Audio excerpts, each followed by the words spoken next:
Hongu chakafukidza dzimba matenga.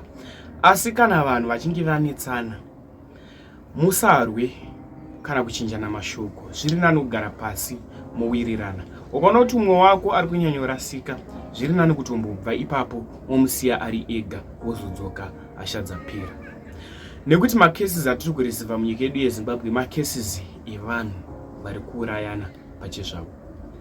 Ndinokumbira kuti mucomment section zvamunofunga pamusoro penyaya iyi. Tichingoti rest in peace kune mwana uyo anga aine 6 months atisiya.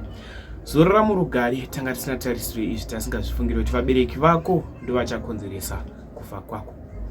Nyaya zvemuzuva ranhasi yemurume uyo anonzi Collen Munemo nemukadzi iye anonzi Shepherd Mugava. Collen Munemo murume iye ane 30 years, Shepherd mukadzi wake ane 29 years. Vagari ava ndevekumarondera, zviri kunzi vakanetsana.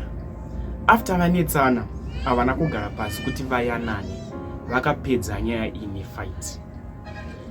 Vari mukati mekurwa vachichinjana zvibhakera, zviri kunzi amai vemwana ane 6 months atisiya uya ndivo vaiva vakabata mwana mumaoko apo pavakazoregedza mwana achidonha akatisiya.